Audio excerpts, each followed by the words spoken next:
ಶ್ರೀರಾಮಕೃಷ್ಣ ವಚನವೇದ ಭಕ್ತರ ಜೊತೆಯಲ್ಲಿ ಎಂಬ 2ನೇ ಅಧ್ಯಾಯ ಇಂದಿನಿಂದ ಆರಂಭ. 11 ಮಾರ್ಚ್ 1882 ಪಾಲ್ಗುಣ ಶುಕ್ಲ ಪೌರ್ಣಿಮೆ ಶನಿವಾರ. ಗಂಟೆ ರಾತ್ರಿ 8:09. ದೋಲ ಜಾತ್ರೆ ಇಂದು. ಬಲರಾಮ ವಸು ಪರಮಹಂಸರನ್ನು ತನ್ನ ಮನೆಗೆ ಕರೆದುಕೊಂಡು ಬಂದಿದ್ದಾನೆ.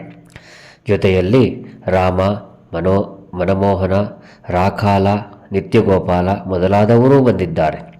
ಪರಮಹಂಸರ ಆಜ್ಞೆಗನುಸಾರ ಮಾಸ್ಟರು ಅಲ್ಲಿಗೆ ಬಂದಿದ್ದಾನೆ.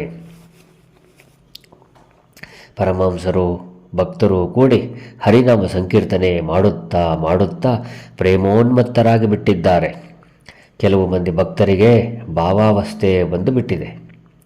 ನಿತ್ಯಗೋಪಾಲನ ಎದೆ ಕೆಂಪೇರಿ ಬಿಟ್ಟಿದೆ. ರಾಖಾಲ ಭಾವಸ್ಥನಾಗಿ ಸಂಪೂರ್ಣ ಬಾಹ್ಯಜ್ಞಾನ್ಯ ಶೂನ್ಯನಾಗಿ ನೆಲದ ಮೇಲೆ ಬಿದ್ದಿದ್ದಾನೆ.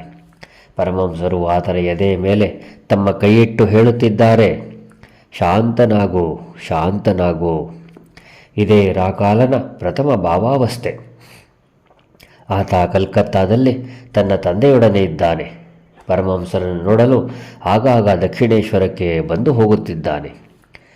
ಶ್ಯಾಮಪುಕರದಲ್ಲಿರುವ ವಿದ್ಯಾಸಾಗರದ ಶಾಲೆಯಲ್ಲಿ ಸ್ವಲ್ಪ ಕಾಲ ವ್ಯಾಸಂಗ ಮಾಡಿದ್ದಾನೆ.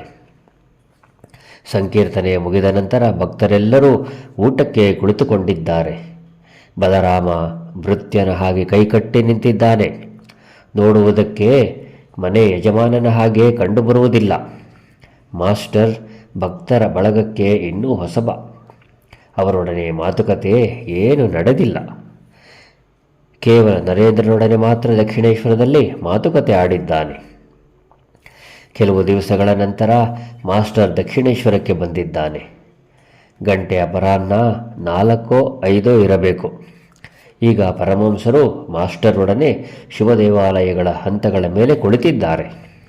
ತಮ್ಮ ಎದುರಿಗೆ ಇದ್ದ ರಾಧಾಕಾಂತ ದೇವಾಲಯಗಳ ಕಡೆ ನೋಡಿ ಪರಮಹಂಸರು ಇದ್ದಕ್ಕಿದ್ದ ಹಾಗೆಯೇ ಭಾವಾವಿಷ್ಟರಾಗಿದ್ದಾರೆ. ಪರಮಹಂಸರ ಸೋದರಳಿಯ ಹೃದಯನನ್ನು ದೇವಾಲಯದ ಕೆಲಸದಿಂದ ತೆಗೆದುಹಾಕಿಬಿಟ್ಟಿದ್ದರಿಂದ ಬೇರೆ ಯಾರೂ ಅವರ ಶುಶ್ರೂಷೆಗಾಗಿ ದೊರೆತಿಲ್ಲ. ಅವರು ಆಗಾಗ ಭಾವಾವಿಷ್ಟರಾಗುತ್ತಿದ್ದುದರಿಂದ ಅವರ ಶರೀರದ ಯೋಗಕ್ಷೇಮ ನೋಡಿಕೊಳ್ಳಲು ಅವರಿಂದ ಸಾಧ್ಯವೇ ಆಗುತ್ತಿಲ್ಲ. ಶುಶ್ರೂಷೆಗೆ ಯಾರು ಅವರ ಬಳಿ ಇಲ್ಲದಿದ್ದುದು ಅವರಿಗೆ ಬಹಳ ತೊಂದರೆಯಾಗಿದೆ. ಜೈ ರಾಮಕೃಷ್ಣ.